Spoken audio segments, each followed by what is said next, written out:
안녕하세요. 삶의 지혜와 깊이를 나누는 시간입니다. 혹시 빨리빨리라는 말을 들으면 어떤 생각이 드시나요? 아마 많은 한국 분들에게는 너무나 익숙하고 어쩌면 우리를 지금의 모습으로 이끌어준 원동력 같은 단어일 겁니다. 하지만 그 속도감 속에서 우리는 얼마나 자주 멈춰서서 스스로를 돌보고 있을까요?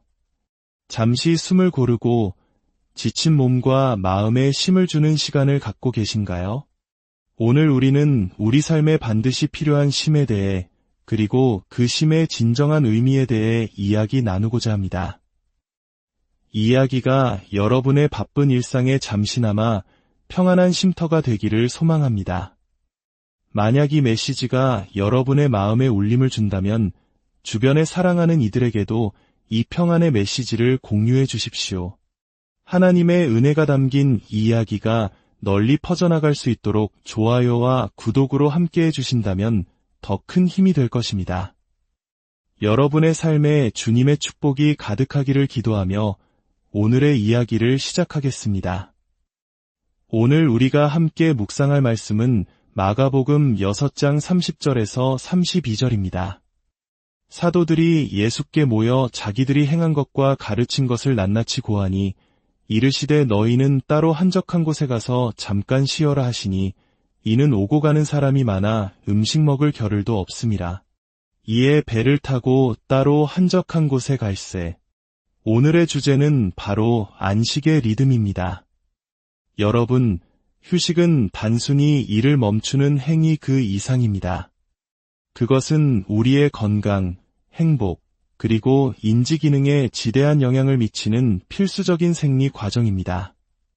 우리의 몸은 복잡하고 정교한 기계와 같아서 스스로를 수리하고 회복하며 다시 활력을 찾기 위한 비활성 기간, 즉 쉼의 시간을 반드시 필요로 합니다. 과학적으로도 증명된 사실입니다. 휴식을 취하는 동안 우리 몸은 손상된 조직을 복구하고 세포를 재생시키며 육체적 활동으로 소모된 에너지를 회복합니다. 특히 깊은 잠에 빠졌을 때 우리 몸은 성장 호르몬을 분비하여 조직의 성장과 근육 회복을 돕습니다. 충분한 휴식은 기억력, 집중력, 문제 해결 능력과 같은 인지 기능을 향상시킵니다. 또한 우리의 감정 조절과 정신 건강에도 결정적인 역할을 합니다. 만성적인 수면 부족을 겪는 사람들이 불안이나 우울증과 같은 기분 장애에 더 취약하다는 연구 결과는 이미 널리 알려져 있습니다. 질 좋은 잠은 기분을 조절하는 신경 전달 물질과 호르몬의 균형을 맞춰주어 우리가 감정적으로 더 안정되고 회복력 있는 상태를 유지하도록 돕습니다. 뿐만 아니라 휴식은 강력한 면역 체계의 핵심입니다. 한 연구에 따르면 하루에 7시간 미만으로 자는 사람들은 8시간 이상 자는 사람들에 비해 감기에 걸릴 확률이 3배나 높다고 합니다.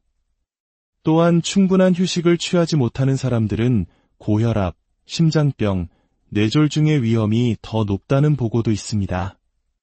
잠을 자는 동안 스트레스 호르몬과 염증이 조절되는데 이것이 심혈관 건강에 매우 중요하기 때문입니다. 결론적으로 휴식은 사치가 아니라 우리의 삶을 조화롭게 만들고 더 큰 성취감과 평화를 가져다주는 필수 요소인 것입니다. 자, 이제 마음속으로 외쳐봅시다. 내 영혼에는 쉼이 필요하다. 다시 한번 외쳐봅시다. 내 몸에는 쉼이 필요하다. 하나님은 단순히 능력과 권능의 하나님만이 아니십니다. 그분은 또한 안식의 하나님이십니다. 그리고 그분이 주시는 쉼이야말로 최고의 쉼입니다. 성경은 삶과 죽음을 넘어선 궁극적인 쉼에 대해 말합니다.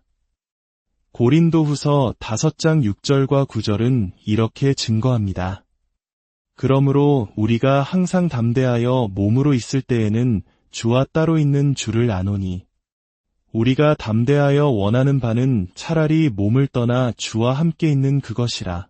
그런즉 우리는 몸으로 있든지 떠나든지 주를 기쁘시게 하는 자가 되기를 힘쓰노라. 사도 바울은 우리가 이 땅에 있든 주님 곁에 있든 하나님께서 설계하신 심은 언제나 최상의 것이라고 말하고 있는 것입니다. 창세기 2장 2절을 보면 하나님이 그가 하시던 일을 일곱째 날에 마치시니 그가 하시던 모든 일을 그치고 일곱째 날에 안식하시니라 라고 기록되어 있습니다. 여기서 안식하셨다는 히브리어 단어는 사바트로 일의 끝을 의미합니다. 하나님께서는 스스로 심의 본을 보여주셨습니다. 그리고 출애굽기 20장 11절에서는 이는 엿새 동안에 나 여호와가 하늘과 땅과 바다와 그 가운데 모든 것을 만들고 일곱째 날에 쉬었음이라. 그러므로 나 여호와가 안식일을 복되게 하여 그 날을 거룩하게 하였느니라 라고 말씀하십니다. 하나님께서는 안식일을 축복하시고 거룩하게 하셨습니다. 즉, 심 자체를 축복하신 것입니다. 하나님께서는 시간의 시작부터 안식의 리듬을 정하셨습니다. 우리에게는 일의 리듬이 있습니다. 자녀를 돌보는 리듬도 있고 사업을 위한 리듬도 있습니다. 모든 것에는 나름의 리듬이 있는데 정작 당신의 쉼을 위한 리듬은 무엇입니까? 솔직히 말해 열심히 일하는 사람일수록 쉼의 리듬을 만드는 것이 가장 어렵습니다. 항상 끝내야 할 일이 있고 무언가를 만들고 개선하고 앞서 나가기 위해 애쓰기 때문입니다. 하지만 하나님께서는 말씀하십니다. 아니, 멈추어라. 너의 쉼의 리듬을 만들어라. 상상해 보십시오. 무대 위에 드러머가 앉아 힘차고 일정한 비트를 만들어냅니다. 그 리듬에 맞춰 우리는 춤을 추고 몸을 움직입니다. 그런데 갑자기 그 리듬이 무너집니다. 박자가 어긋나고 불협화음이 생겨납니다. 우리의 춤은 어색해지고 모든 것이 엉망이 되어버립니다. 우리의 삶도 마찬가지입니다. 쉼의 리듬을 잃어버렸을 때 우리는 얼마나 많은 잘못된 발걸음을 내디뎠을까요? 얼마나 많은 기회와 관계, 소중한 순간들을 놓쳐버렸을까요? 하나님께서 엿새 동안 일하시고 일회째에 쉬신 것은 바로 이 리듬 때문입니다. 1, 1, 1, 1, 1, 1, 그리고 쉼. 물론 모든 사람의 리듬이 같지는 않습니다. 어떤 사람은 이틀 일하고 하루 쉬는 리듬을 가질 수도 있고 어떤 사람은 쉬고 일하고 쉬고 일하는 리듬을 가질 수도 있습니다. 중요한 것은 당신이 스스로를 위한 안식의 리듬을 만들었느냐는 것입니다. 당신의 몸은 쉴 자격이 있습니다. 당신의 마음도 쉴 자격이 있습니다. 당신의 영혼, 의지, 상상력, 감정 모두 쉴 자격이 있습니다. 혹시 이런 경험 없으신가요? 소파에 편안히 앉아 몸은 쉬고 있는데 머릿속은 여전히 수만 가지 생각으로 복잡하게 돌아가는 경험 말입니다. 어떻게 하면 더 잘할 수 있을까? 어떻게 성장할 수 있을까? 쉴 새 없이 채찍질하는 마음의 소리. 바로 그때 하나님은 말씀하십니다.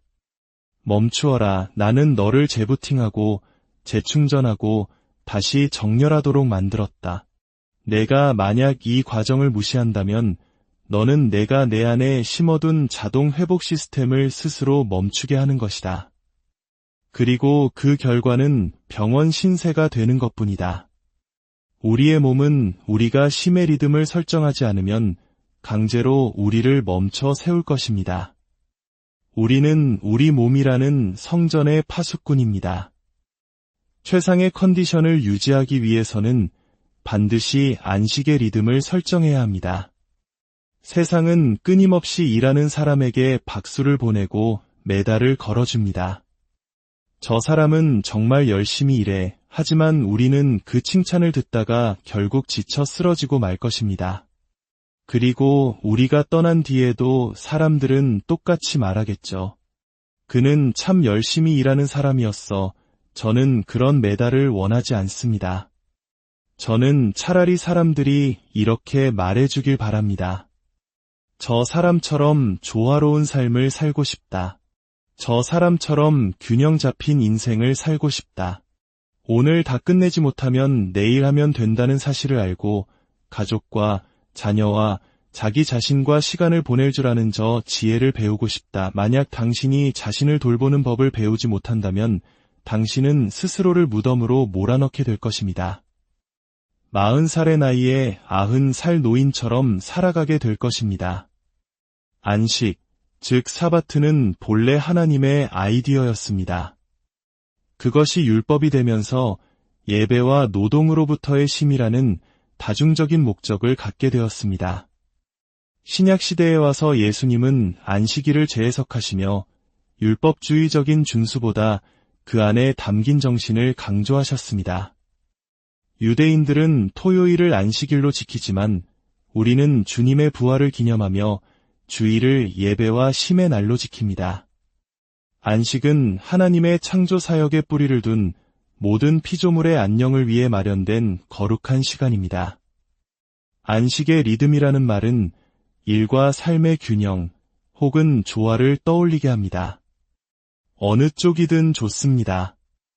중요한 것은 당신의 육체와 영혼이 상쾌함과 재충전을 경험할 수 있도록 당신 스스로가 그 리듬을 만들어가야 한다는 것입니다. 우리는 늘 피곤하고 눈은 퀭하며 잠을 제대로 못 자 얼굴이 붓고 잘못된 식습관으로 지쳐있는 모습으로 살아가기 위해 창조되지 않았습니다.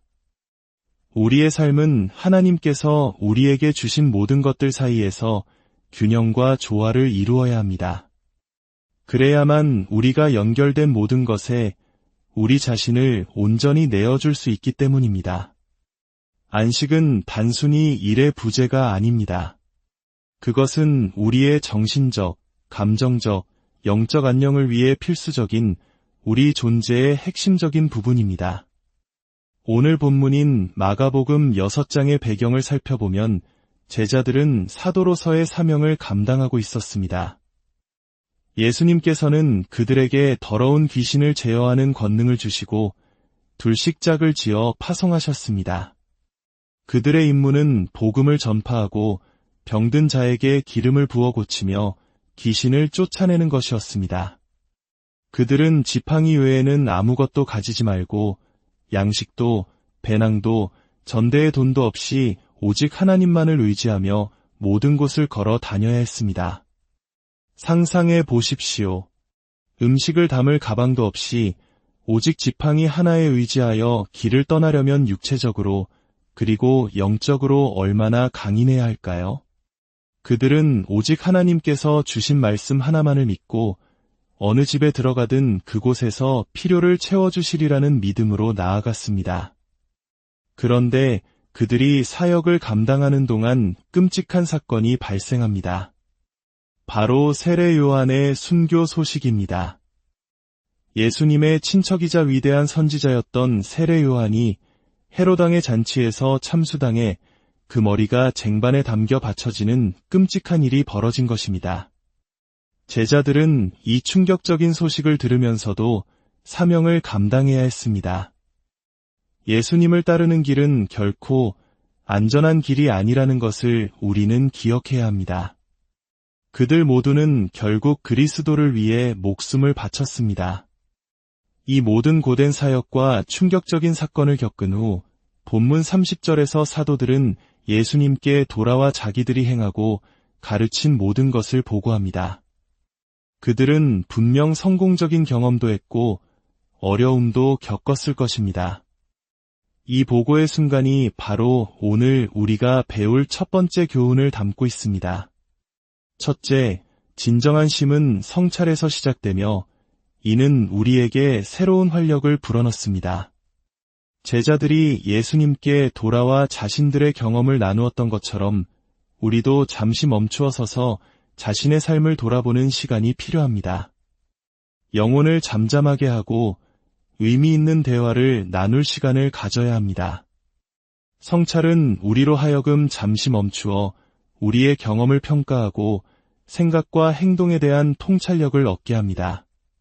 그것은 자기인식을 증진시키고 개인적, 영적 성장을 장려하며 이해의 폭을 넓혀줍니다. 성찰은 마치 묵상과 같습니다. 홀로 조용히 앉아 방금 일어난 일들을 되짚어보는 시간입니다. 시편 119편 15절은 내가 주의 법도들을 작은 소리로 읊조리며 주의 길들에 주의하며 라고 말합니다. 예레미야애가 3장 40절은 우리가 스스로 우리의 행위들을 조사하고 여호와께로 돌아가자고 권면합니다. 로마서 12장 2절은 너희는 이 세대를 본받지 말고 오직 마음을 새롭게 함으로 변화를 받아 하나님의 선하시고 기뻐하시고 온전하신 뜻이 무엇인지 분별하도록 하라고 가르칩니다. 이 모든 말씀들은 의도적인 성찰의 중요성을 보여줍니다. 진정한 쉼을 원한다면 의도적으로 성찰의 순간을 만들어야 합니다. 그럴 때 당신의 기분과 태도가 변하기 시작할 것입니다. 휴식을 위해 분위기를 조성하고 환경을 만들어야 합니다. 다시 말해, 우리는 쉬기 위해 준비해야 합니다. 당신의 회복은 당신 자신이 책임져야 합니다. 다른 누구도 대신해 줄 수 없습니다.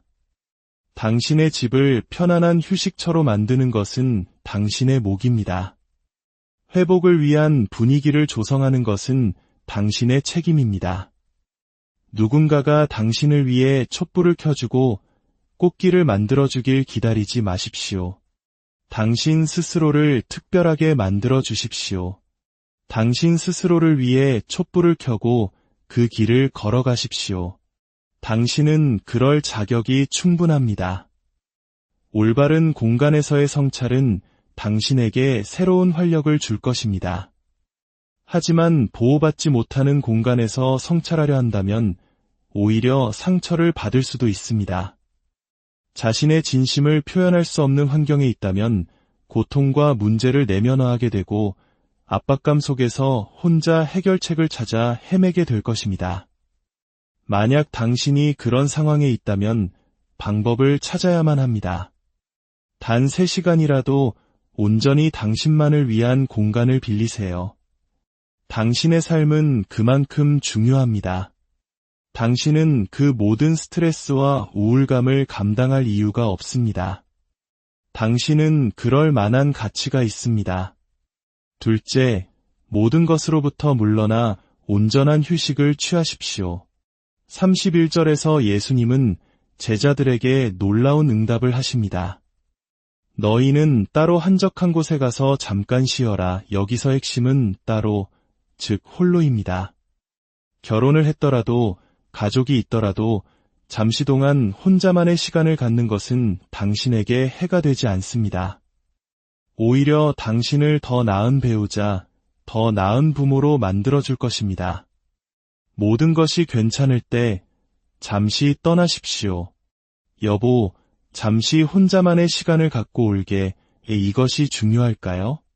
당신이 당신 자신을 돌보지 않으면 당신의 배우자를 돌볼 수 없기 때문입니다. 당신의 자녀를, 당신의 가족을 돌볼 수 없습니다. 우리는 다른 사람을 먼저 챙기라고 배우지만 성경적인 원리는 다릅니다. 이기적이 되라는 말이 아닙니다. 당신의 모든 필요가 채워졌는지 먼저 확인하라는 것입니다.